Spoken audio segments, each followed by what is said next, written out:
وعلیکم السلام ورحمۃ اللہ وبرکاتہ۔ یہ فجر کی نماز والا مسئلہ کوئی نیا نہیں ہے، یہ عہد نبوی سے اس کی اہمیت رہی ہے۔ پہلی چیز کہ اللہ رب العالمین نے قرآن کریم میں کہا کہ وقرآن الفجر ان قرآن الفجر کان مشہودا،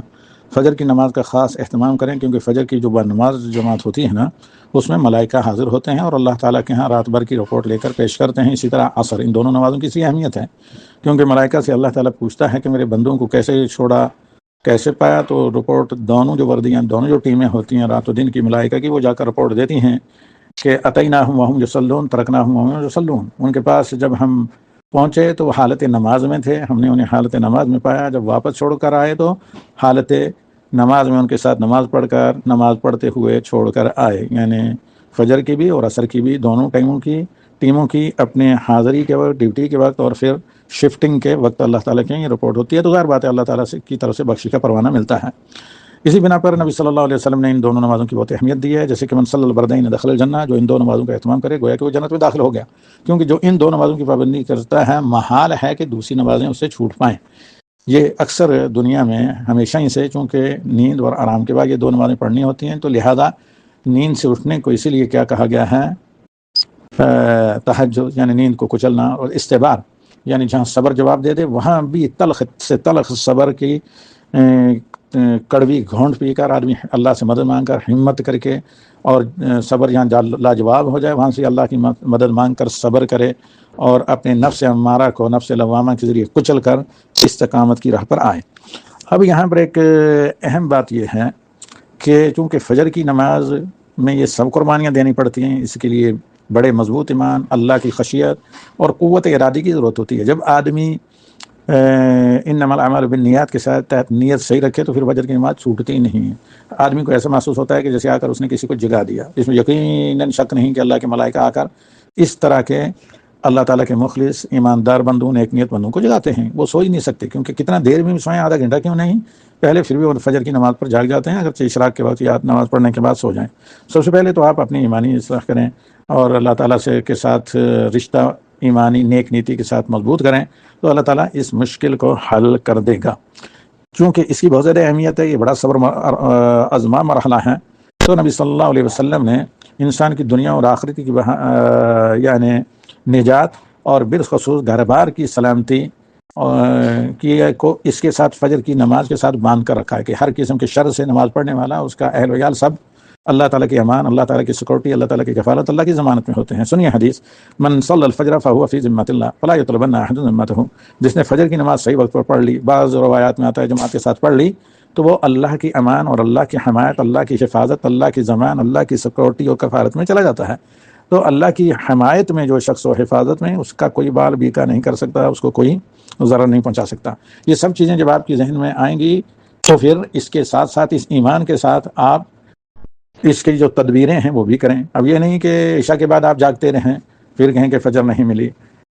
الا یہ کہ کوئی ایمرجنسی کام ہو جس کا تعلق آپ کی ڈیوٹی سے ہو، یا آپ کی کچھ گھریلو ذمہ داریوں وغیرہ سے ہو، یا طلب علم سے ہو، یا نشر علم سے ہو، کہ عشاء کے بعد جاگنا پڑے۔ ورنہ اللہ کے نبی صلی اللہ علیہ وسلم کہنا یکرہ النوم قبلہا والحدیث بعدہا، نبی صلی اللہ علیہ وسلم عشاء کی نماز سے پہلے سونا پسند کرتے تھے، کیونکہ عشاء سے پہلے جو سوتا ہے تو اس کی جماعت چھوٹنے کا خدشہ ہوتا ہے، اور عشاء کے بعد گپ شپ کرنے، یعنی عام بات چیت کرنے، گپ شپ کا وہ مطلب نہیں جو ہمارے بعض خطے کشمیر میں سمجھا جاتا ہے جھوٹ بولنا، ایسا نہیں، اس کا مطلب وہ ہے جو دیگر پنجاب وغیرہ کے خطوں میں سمجھا جاتا ہے، یعنی عام بات چیت اور تبادلہ آراء وغیرہ۔ تو نبی صلی اللہ علیہ وسلم عام بات چیت کو عشاء کی نماز کے بعد ناپسند کرتے، الا یہ کہ میاں بیوی کی جو آپسی باتیں ہوتی ہیں جن کا تعلق ازدواجی تعلق کی مضبوطی سے ہو، جو اللہ رحمان کو پسند اور شیطان کو ناپسند ہے، تو وہاں شیطان کو ذلیل کرنے کے لیے، اللہ کی رضا کے لیے میاں بیوی کو اجازت دی گئی ہے، کیونکہ یہ ان کا کام من جملہ اللہ کی رضا کے لیے ہوتا ہے، اس لیے عبادت میں کاؤنٹ ہوتا ہے، شمار ہوتا ہے۔ یا اسی طرح طالب و تعلیم علم، یا یہ ہے کہ راتوں کو عبادت کے لیے جاگنا، یا قیام کے لیے تہجد، تراویح، تلاوت قرآن پاک، بالخصوص ماہ رمضان کے آخری عشرے یا اعتکاف میں جیسا ہوتا ہے۔ ورنہ یہ جو عشاء کی نماز کے بعد دنیاوی باتیں یا غیر اہم باتیں کرنے سے، یا جو اہم ایمرجنسی فرض باتیں نہ ہوں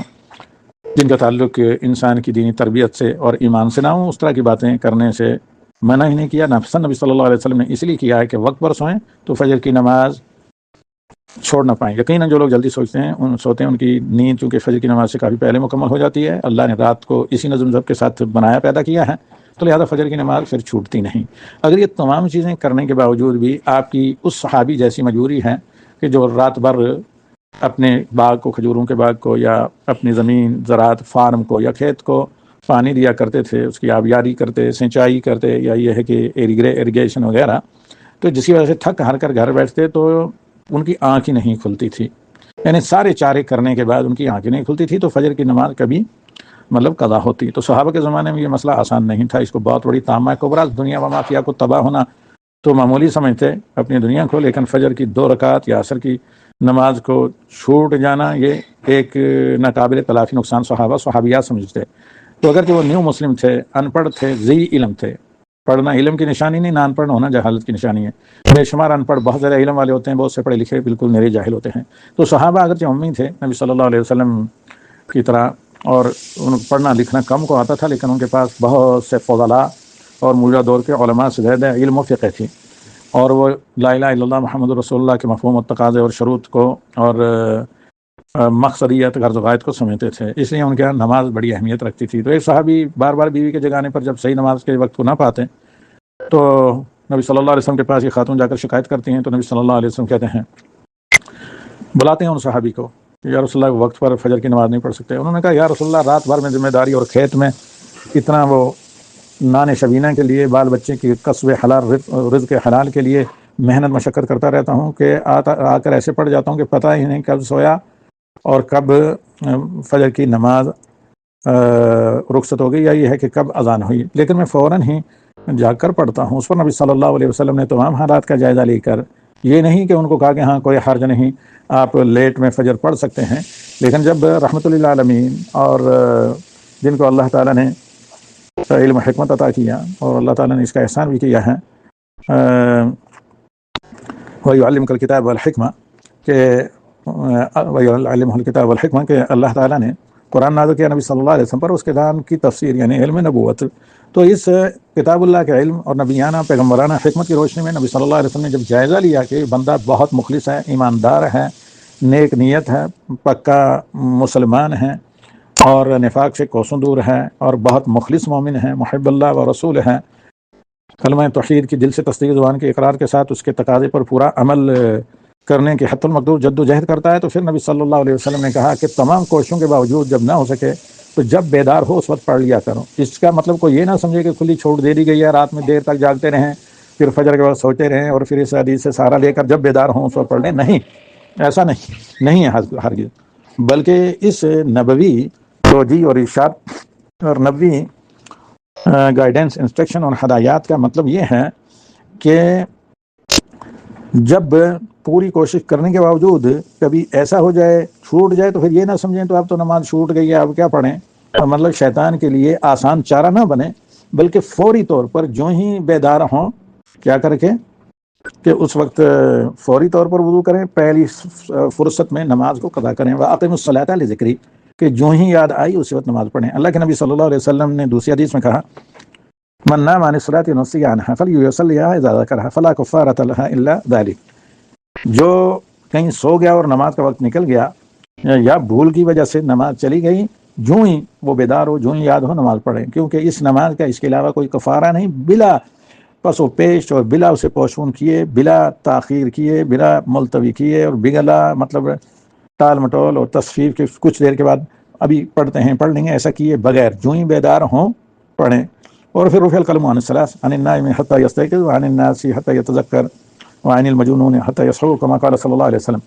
کچھ لوگ مرفوع القلم ہیں، لیکن ان حدیث پر اگر آپ غور کریں تو یہ ان کے لیے ہے جن کو کسی نے جگایا نہیں، یا جن کے پاس جگانے کا کوئی ذریعہ نہیں، اذان کی آواز نہیں آئی، الارم کا پتہ نہیں چلا، پتہ ہی نہیں چلا کہ اقامت کب ہوئی اور اذان کب ہوئی یا نماز کا کب وقت ختم ہو گیا۔ لیکن جن لوگوں کو باقاعدہ پتہ ہوتا ہے کہ اذان ہو رہی ہے، اقامت ہو رہی ہے، یعنی جن کو جو الارم رکھ سکتے ہیں، الارم پر بیدار ہوتے ہیں، یا جن کو گھر والی جگہ دیتے ہیں، تو ان پر فرض ہے، بلکہ اگر اس کے باوجود نہ اٹھیں تو یہ عمدن ترک صلاۃ کے زمرے میں آ جاتا ہے، جو بہت خطرناک چیز ہے، جو اس ایمان کے بارڈر سے دھکیل کر انسان پھسل کر لڑک کر کسی دوسرے بارڈر میں چلا جاتا ہے۔ من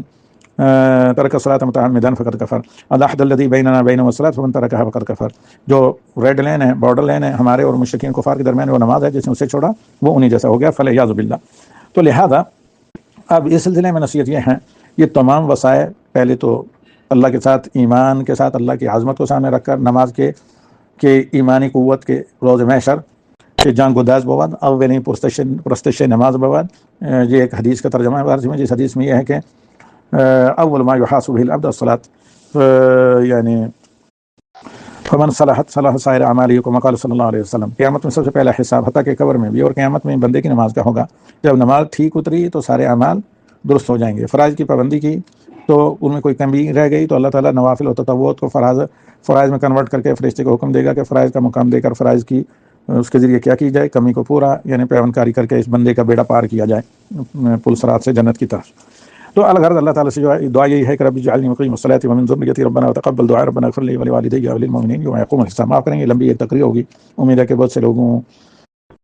کے لیے ہم سمیت یہ فائدہ مند ہوگی۔ لہٰذا ان تمام چیزوں کے باوجود بھی، کوشش پوری کرنے کے باوجود بھی، نہ چاہتے ہوئے بھی ایک بشری کمزوری یا ایمانی کمزوری یا کسی بھی سبب سے نماز میں اگر تقصیر و کوتاہی ہوتی ہے تو اس پر باقاعدہ ضمیر اور ایمان کی طرف سے ملامت ہونی چاہیے۔ نفس لوامہ کو لوامہ اس لیے کہتے ہیں کہ ضمیر ملامت کرے اور روز افزوں اپنی تربیت اصلاح کرنے کی کوشش کرے۔ ہاں جب نماز کا وقت نکل جائے تو جو ہی جماعت چھوٹ جائے تو جو ہی اٹھے، نماز کا وقت نکل جائے، قضا ہوگی فجر،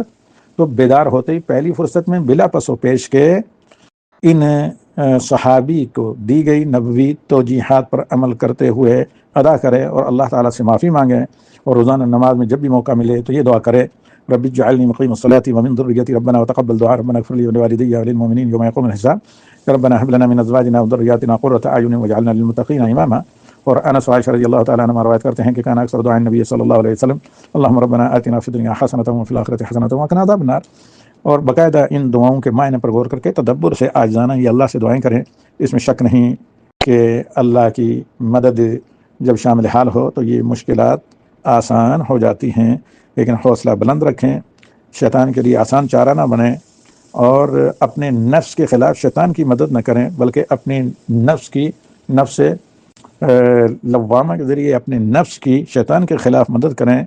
کہ اللہ رحمان سے قریب اور شیطان مردود سے دور۔ جتنا ایمان کا مضبوط ہوتا ہے اتنا ہی شیطان کمزور، اور جتنا ایمان کمزور اتنا ہی شیطان کی باغ ڈور اور جال مضبوط۔ اور ایمان کی مضبوطی کا آغاز ہی شہادتین کلمے کے بعد نماز کی پابندی سے ہوتا ہے۔ ھذا وصلی اللہ وسلم علی النبی، الحمد للہ الذی بنعمتہ تتم الصالحات۔